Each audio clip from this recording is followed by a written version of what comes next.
Okay, let's dig in. I want to start today by putting a pretty provocative idea on the table. I like it. And I'll warn you right now, if you're an engineer or a builder, or honestly just someone who likes neat, orderly systems, this might grate on you a little.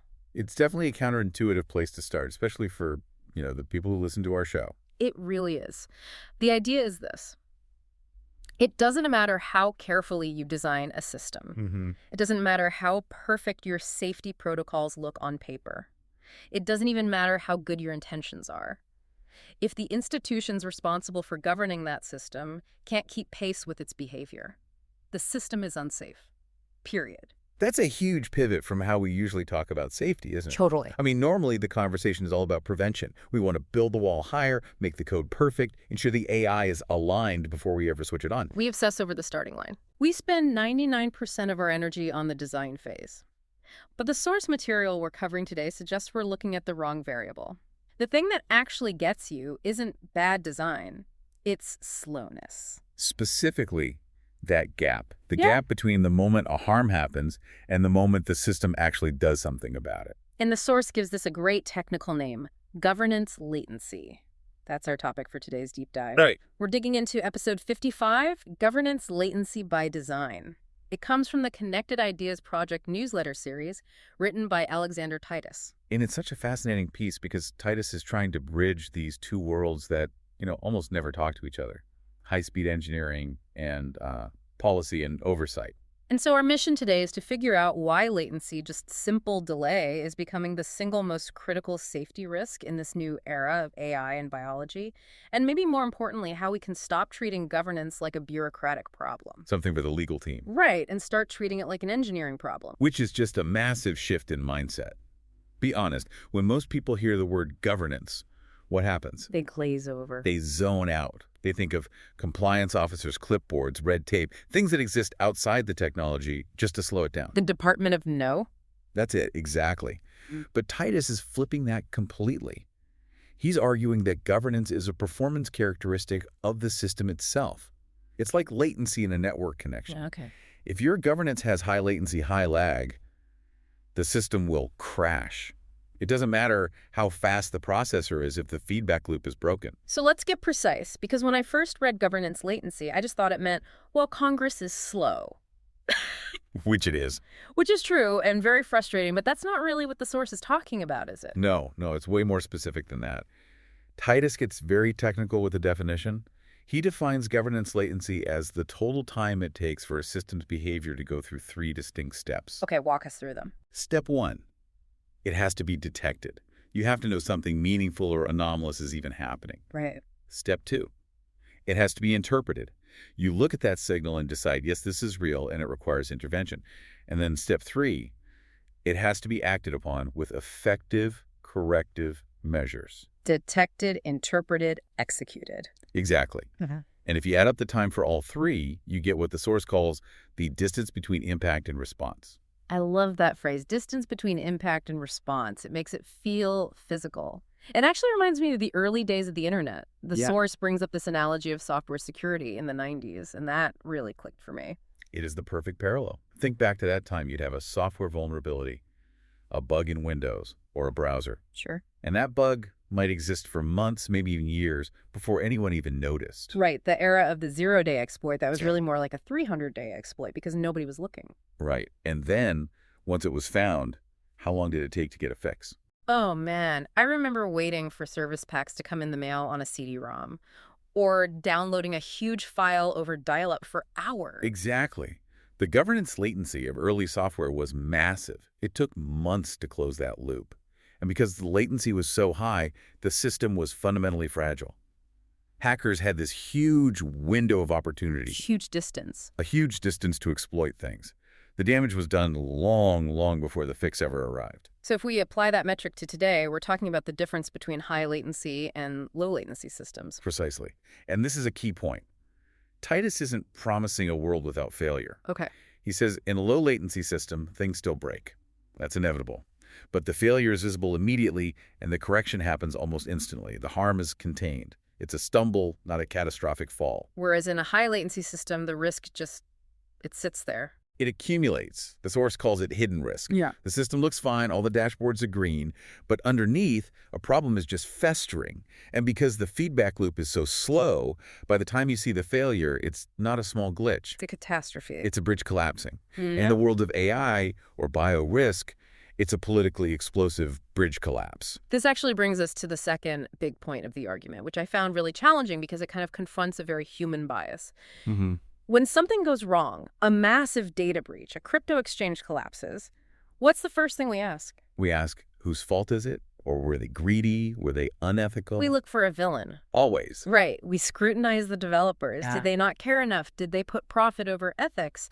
And Titus is basically saying, those questions are a waste of time. Well, not a waste of time. I mean, ethics obviously matter, but they're insufficient. They don't actually explain the mechanism of the disaster.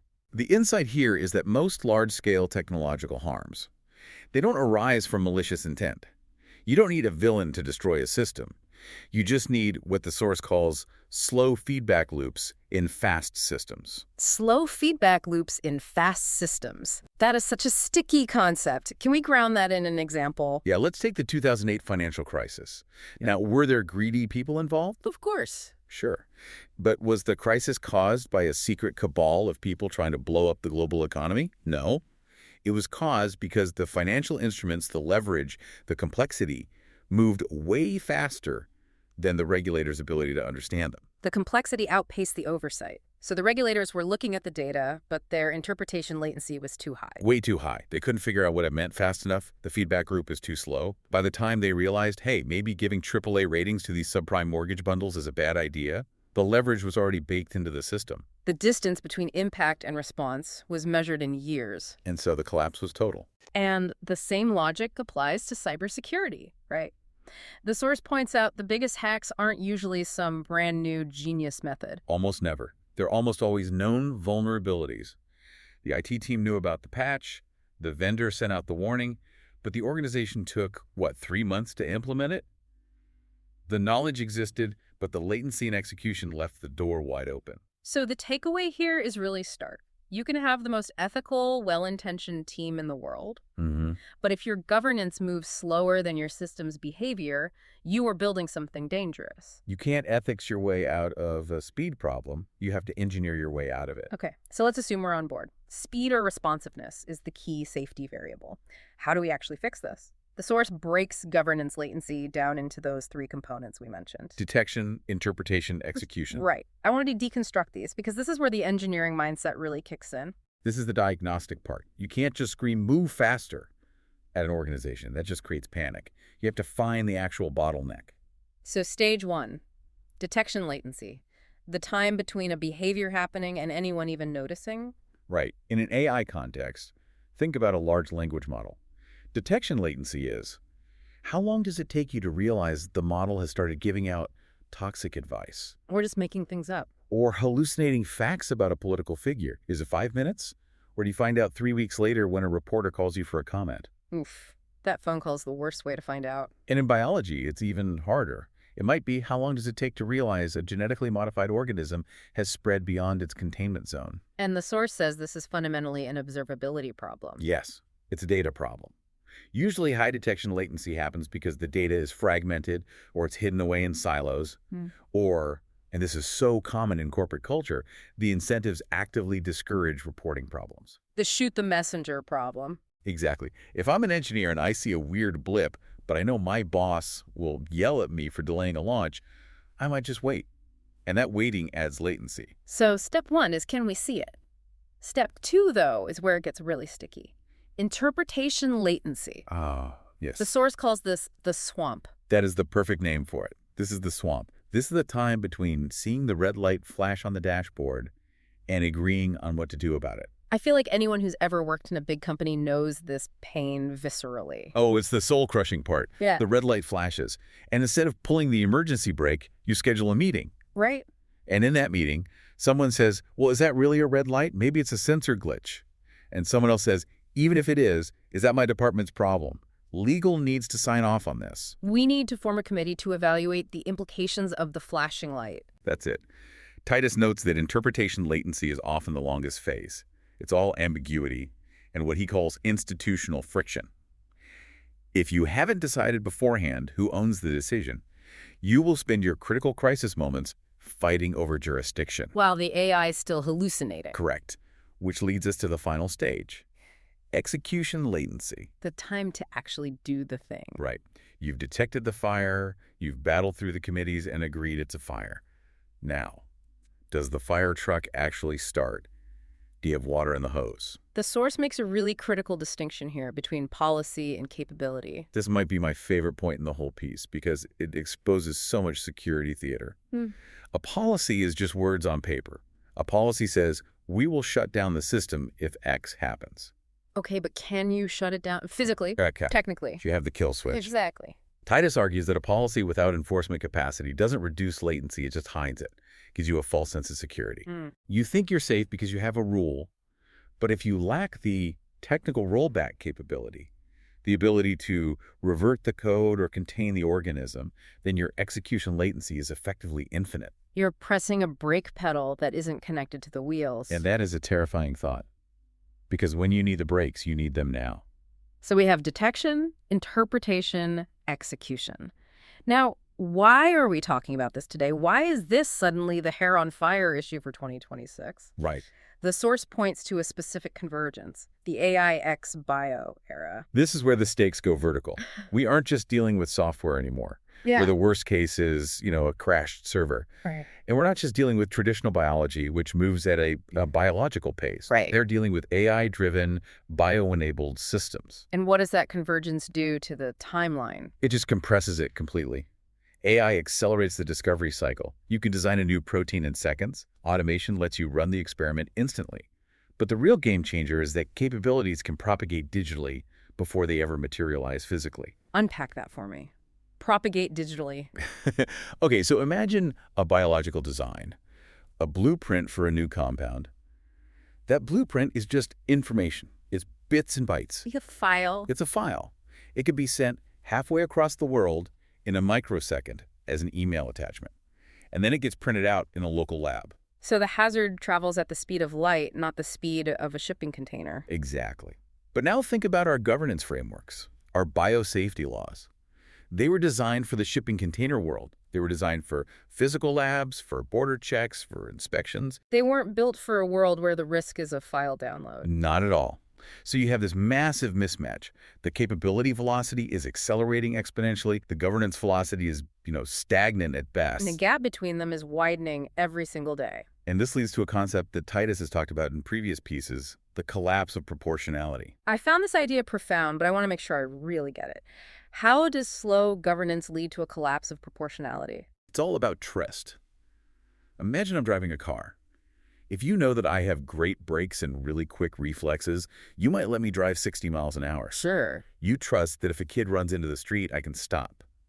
The risk feels proportional to my ability to control it. Okay, that makes sense. Now imagine my brakes are cut and I'm wearing a blindfold. I'm not letting you drive at all. I'm taking the keys. Exactly. You don't say, oh, just drive 5 miles an hour. You say, get out of the car. When institutions can't respond quickly or credibly to small risks, society starts to view every risk as existential. Because they don't trust the brakes? They don't trust the brakes. If the public knows that the regulator takes 2 years to ban a toxic chemical, they aren't going to accept just a little bit of that chemical. They demand zero.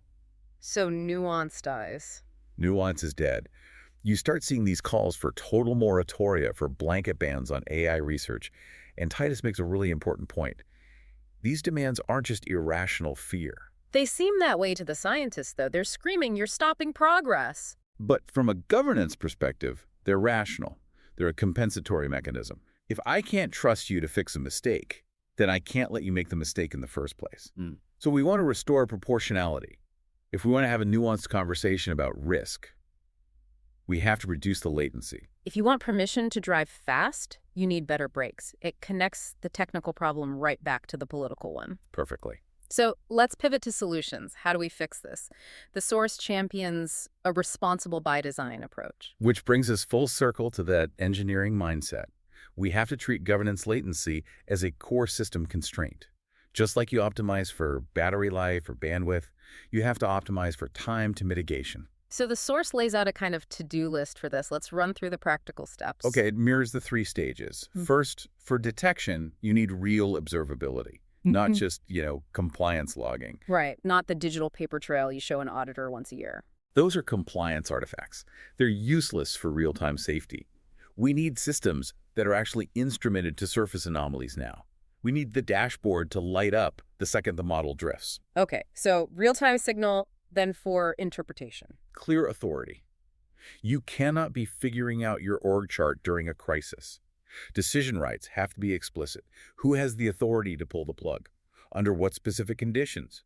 And these paths need to be rehearsed, like a fire drill. And finally, for execution. Technical reversibility. This is the hardest one, but maybe the most important. You have to build rollback mechanisms into the product. You need containment boundaries. It's about having the actual levers to pull. Yes, if you don't have the lever, your policy is just a wish, and wishes don't stop runaway systems. There's a really interesting strategic angle here I don't want to miss. Usually, companies see this stuff as a cost. Safety slows us down. But Titus argues that low governance latency is actually a competitive variable. This is the business case for responsibility right here. A system that can detect and correct its own errors faster is just a higher quality system. It's more reliable. It's more robust. And safer systems can be allowed to do more things. Exactly. Trust accumulates around responsiveness, not perfection. We all know technology fails. Your phone crashes. An app bugs out. We forgive the failure if the fix is immediate and transparent. We punish the failure if it's hidden or denied or festers for months. So if you want that license to operate, if you want society to let you build these powerful tools, you'd have to prove you can fix them fast. It's a survival strategy for the technology itself. The fastest path forward isn't reckless acceleration. It's what Titus calls aligned acceleration, moving quickly, but within a system that has really good brakes. This has been a really dense dive, but I feel like I see the matrix now. As we wrap up, I want to zoom out. What's the one thing you want the listener to walk away with? I think it's that shift in how we define oversight. We used to think oversight meant prediction, trying to guess every single thing that could go wrong in advance. That's impossible with AI. The systems are too complex. So we stop trying to predict. We stop relying only on prediction. We shift the goal to competent oversight, which means responding effectively when the inevitable failure occurs. It reframes responsibility as responsiveness. And that seems vital because, as we discussed, these failures aren't going to stay in one lane. No, they cascade. A failure in an AI model affects a biological process, which triggers an economic shock, which can destabilize the political system. In a converged world, delayed governance is a threat to society as a whole. It really highlights that we're living through a massive experiment.